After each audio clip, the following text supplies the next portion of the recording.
Querido hermano José Vericote Guilarte, muy respetable gran maestro de la muy respetable Gran Logia de la República de Venezuela. Queridos hermanos participantes en este primer Congreso Masónico Suroriental, buenas noches a todos. En primer lugar, yo quiero agradecer la invitación que me fue hecha para hablar en esta reunión tan importante y tan significativa y expresar que me siento muy honrado con esa invitación y quisiera hacer lo mejor de mí mismo para no desmerecer la invitación. Me toca hablar sobre la logia masónica como mandala. Tengo que hacer primero una referencia al Tíbet, porque es el lugar donde apareció esa palabra mandala y esa práctica que voy también a describir. Entre nosotros y en el mundo occidental en general, se sabe del Tíbet una parte pequeña que es la que forma la provincia china llamada Tíbet, que ha estado en la prensa mundial como que hay en disputa, que si quiere ser independiente, que si forma parte o no forma parte de China, etcétera, ¿no? Pero quiero decir que esa provincia llamada Tíbet es una parte pequeña de una enorme altiplanicie. Es el sur de una altiplanicie y se continúa hacia el norte hasta un lago llamado Qinghai, lago azul. Pero no solamente se continúa geográficamente, sino que se continúa también culturalmente.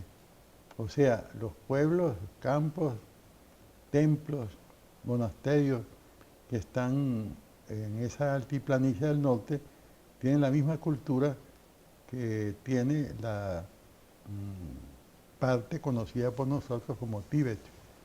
Yo tuve una gran sorpresa al descubrir eso. Yo creía que el Tíbet era solamente esa parte allí que visitamos, o que visitan en general los turistas para conocer, y está el templo ese llamado Putala o Putala, y construcciones extraordinarias que hay por ahí. Pero es más fácil ver esas cosas más hacia el norte, más hacia la parte sin disputa de China. Yo tuve ocasión de ver directamente por mí mismo unos cuadros que se utilizan para verlos durante la meditación. La meditación, que significa en primer lugar la meditación sedentaria, es decir, el meditador se sienta y contempla un dibujo. Ahora ese dibujo está hecho de tal manera que activa dentro del alma de la persona estructuras de pensamiento, de sentimiento que están dormidas, las pone a funcionar y además te conecta como una especie de puerta para formas superiores de conciencia. Pero lo que se obtiene en primer lugar con ese ejercicio de la contemplación del mandala es que se activen formas de conciencia que están en nuestro interior. Generalmente las que yo vi en un principio son como cuadros en la pared y el meditador se encuentra frente a ella. Pero más tarde vi en diversos monasterios de la región unos mandalas en el suelo. Entonces tenía un tamaño variable, a veces bastante grande, no sé, quizás el tamaño de un campo de basquetbol que nosotros conocemos.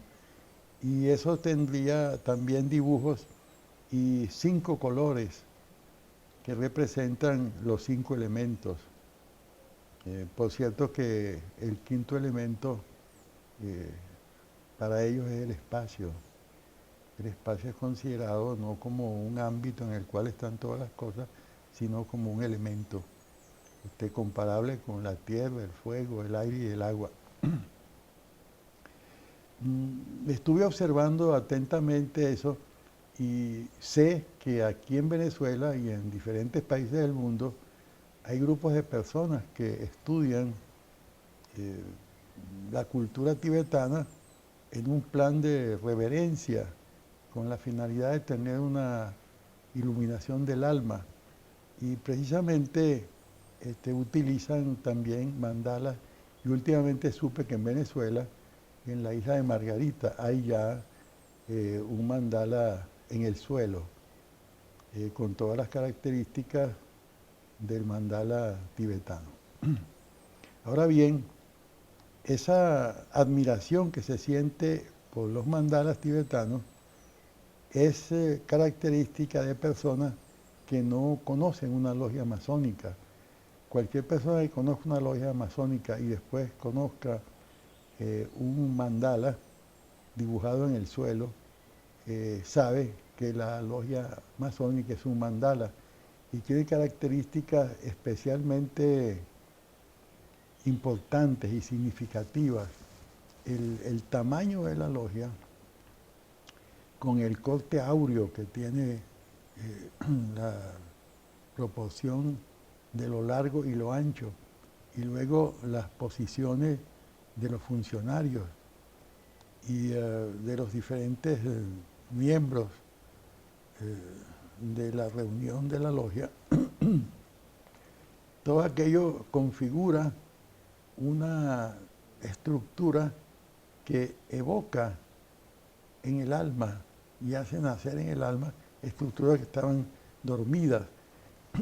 Y ahí es donde se produce lo que se llama el mandala en movimiento. Cuando hay un mandala de inicio que consiste en que el meditador está frente al cuadro y se deja influir por él teniendo la columna vertebral recta. Y más tarde es cuando llega al mandala sobre tierra. Ahora bien, una logia masónica es ya un mandala sobre tierra con características superiores al mandala tibetano, porque tiene en la estructura horizontal, en la base, una distribución de los lugares que sin duda alguna también sirve para activar dentro del psiquismo estructuras que están generalmente latentes y no se manifiestan. Eso se produce también porque es un mandala en movimiento. Los tibetanos también tienen el mandala en movimiento porque pueden moverse dentro del mandala cuando está en tierra. Pero hay movimientos característicos de una logia y que dependen de el grado de los participantes. Así, por ejemplo, algunos participantes, los aprendices, tienen que estar en silencio y en una posición aprendida, manteniendo la columna vertebral recta y las manos sobre los muslos cerca de la rodilla, que es una posición de meditación llamada posición faraónica, porque era la que usaban los faraones en Egipto. Luego hay movimientos, signos que se hacen, desplazamientos de una cierta manera. Y decía Confucio, un gran pensador chino del siglo VI a.C., que la mejor forma de educar a una población adulta y a un niño comenzando es el rito. Decía Confucio que la práctica del rito hace que se activen esas estructuras inconscientes del alma humana y lleguen a producir una comprensión y una revelación. La forma de moverse dentro de una logia varía según las posiciones y está en una relación con los puntos cardinales, con el norte, sur, este y oeste. De modo que en cierto modo la logia masónica es un mandala superior a los mandalas tibetanos. Además de lo dicho hasta ahora, que va transmitiendo, diría Confucio, estructuras íntimas del alma y las va activando. es una logia, es un mandala en movimiento, porque al pasarse de un grado a otro, varían las palabras, los signos y los movimientos. Todo eso hace que se vaya produciendo dentro de la conciencia de las personas que participan debidamente en las tenidas, que son reuniones periódicas, se vaya produciendo esa activación de las estructuras inconscientes del alma hasta llegar a lo que se llama una revelación. También el punto supremo que llaman iluminación del alma. Todo eso también conecta indirectamente con las formas de conducta de las personas. Luego hay una cosa curiosa que es la iniciación y luego los pasajes de un grado a otro, hasta llegar a la exaltación al sublime grado de maestro. Y ese movimiento del mandala, de los movimientos, de las palabras, de las actitudes y también del vestuario, en alguna medida, hacen que se vaya formando dentro de las personas una comprensión de la forma de vida adecuada y va como prefigurando una organización futura de la humanidad. De modo que el mandala amazónico, representado en la logia con los cambios que tiene, los movimientos y los grados, y va representando lo que Confucio elogiaría como estructura futura de la humanidad, y por eso le daba mucha importancia a la repetición de los ritos. Vuelvo a insistir sobre el hecho de que la práctica consuetudinaria de la asistencia a las tenidas hace que esas estructuras se vayan clarificando. Me han dicho a mí algunas personas que conocen masones que han asistido durante años y no se les ve ningún cambio. Eso no es cierto. Hay ciertos cambios interiores que son lentos y que se van sin duda produciendo. Luego hay que exteriormente también hay un efecto de esa práctica. Quiero yo decir que habría que reflexionar entonces sobre la constitución espacial de una logia, que además de estar en el suelo, tiene paredes y tiene un techo de cierta característica.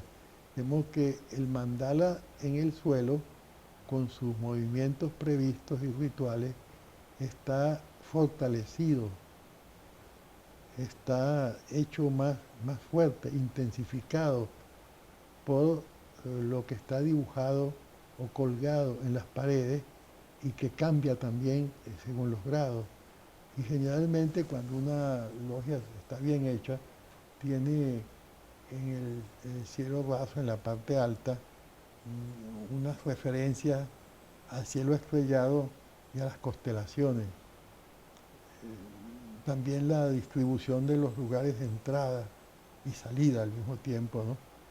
Y las formas de y las formas de movimiento, enfatizando ese punto, van logrando una educación de los sentimientos, de los pensamientos y de las acciones, de tal manera que se produce también un mejoramiento de la conducta y una posibilidad de alterar las formas normales de conducta hacia formas mejores, caracterizadas por la fraternidad, el respeto y la comprensión de las jerarquías, que no se trata de jerarquías arbitrarias y heredadas, sino de jerarquías que se van manifestando y produciendo a medida que se produce el ejercicio masónico. Es interesante a este respecto observar que una